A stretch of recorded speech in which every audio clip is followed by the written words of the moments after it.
Alright, we're here for the wrap up, or outro, whatever you want to call it, with the Bant Collected Company deck as played by Brad Nelson at the most recent Magic Online Championship Quarterly Tournament. It's a mouthful, I know. We talked a lot about the deck before the video actually, the matches started, and I think playing these matches helped us learn a good bit about the deck in general, and some changes that I think we could potentially make to it to make it a little bit better. I am already in compliance with 3 Jace. It did not feel as good in this deck as it does in a lot of the other Jace decks. I feel like going up to 4 would be a mistake for a couple of reasons. The first reason, which we already talked about, was it doesn't actually attack, and the second reason, we don't have that many things in our deck that we can actually flash back with it, and shrinking our opponent's creatures is not actually all that good. So, where do we go from here? I want to say that I think the deck wants another cheap creature. I think Bounding Krasis could be taken out of the deck in favor of Warden of the First Tree. Krasis was fine, but it wasn't that impressive. And I think the reason why it was initially impressive in Andy Ferguson's list was because he was playing 4, and so he had a lot of games where he could just tempo people out with the tap ability, both for slowing down his opponent when they were there trying to alpha strike, but also by tapping their blocker so you could start getting in with your creatures. But since this version has a lot more flyers, I don't think that tapping ability for the aggressive form of that argument is actually all that great. So I think maybe we could just cut that in. I think Warden of the First Tree would give the deck a little bit more early game, and might actually just be a great threat for the deck. Later in the game, if we ever end up having a ton of extra mana, we could just collect a company into a Warden and start pumping it and get it really big really fast. One thing I want to note is that I think Yavimaya Coast is pretty bad in the deck. It does make some of your battle land draws or Lumbering Falls draws have a lot of coming to play tap lands.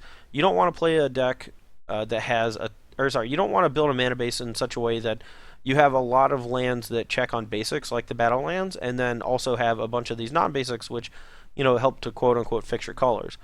I think what the deck could do in theory is just play a few more fetch lands over the Yavimaya Coasts and a few more basics. Maybe we could play a not Flutterstrand, a Polluted Delta. Doesn't seem horrible. Wood of Foothills or 2 does not seem very bad. We do want a lot of green mana early for things like Deathmist Raptor and playing like Sylvan Advocate on turn 2. So that's a consideration. And Polluted Delta, while it only gets Island, it could also get Prairie Stream. It can't get Canopy Vista. Wood of Foothills can only get Forest and Canopy Vista. And Blazing Mire doesn't get anything. So that's kind of the downside of having a wedge where we get 8 fetch lands that are on point, but then the other fetch lands are bad. So the rest of the deck felt pretty straightforward, very powerful, a little tricky, which I like. It's pretty hard for your opponent to play around some of the stuff. I felt like Sky Spawner and Stratus Dancer overperformed. Wingmate Rock, when I drew it and was able to rate it, was obviously very, very good.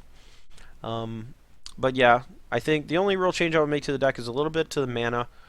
Maybe cut the Bounding Krasis for something. I don't know what yet. Maybe Warden's not that good in the deck, but maybe it is great. Who knows? We'll hopefully figure that out pretty quickly over the next few weeks. And as for the sideboard, I think a few changes I did want to make. The Hidden Dragon Slayer, we didn't play against Abzan, so we didn't get to see if it was going to be really good or not. And we could have brought it in against Red, but I just don't think it does enough. I think we would just want to cut that for another a Ration Cleric. Surge of Righteousness, when we did draw it, was pretty sweet. And if people do go back to the Become Immense Team or Battle Rage version of the deck, then it could be very good, and we might even want a second. I do like Silk Wrap against any creature heavy deck that doesn't have Dramoka's Command. We might want a second one of those. Harbinger seemed pretty awkward to cast, and I never drew it. I didn't really even want to side it in too much. There's a lot of creatures in this format with enter the battlefield effects, and even though you can cast at instant speed sometimes, I don't think it's good enough, so I'd probably get that out the deck. Dispel and Disdainful Stroke both felt medium. I think they're necessary, but they are not good. Distasteful Stroke, we didn't play against Ramp, but it's mostly there for that, but it can come in against Rally, and it can come in against a few other decks too, like Black Red Dragons or what have you. Uh, but yeah, I don't know. The sideboard probably needs a little work here and there. There seems like a little bit of chaff. Harbinger, Dragon Slayer seem mediocre or bad. Silk Wrap seem okay. Kind of want a second one. Even though the decks that play like Warden of the First Tree and Anafenza, even though they do have Dromoko's Command, I still like it against them just because it can take care of an Anafenza for cheap. And that's generally just what you need, is to get it off the table at least for a turn or two so you can buy yourself enough time to get back in the game. I would not mind trimming a Dromoko's Command from the main deck. I felt like the card was okay, but I did draw it a couple times in various spots and it was not great, but for the most part the card is very solid. You know, we have a lot of creatures with high toughness with both Reflector Mage and Sylvan Advocate, so we can fight some little guys early and get them off the table, and then maybe flash it back with Jace.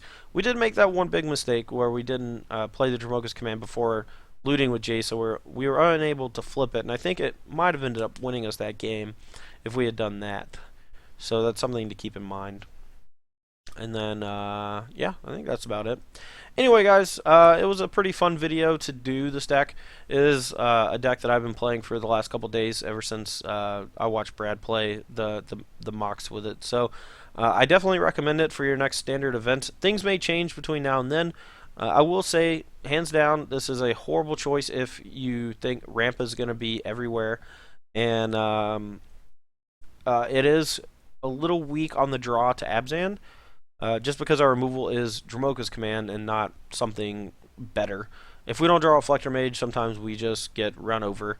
But I think that's just kind of the strength of Abzan in general. You know, if they're on the play and they go Warden into level/removal, into Anafenza, into Rhino or Gideon, it's really hard to win. Doesn't matter what deck you are. You know, you're just on the back foot really early. They have a lot of really powerful threats that, you know, they can stick early and just punish you with. So, just got to be careful with that.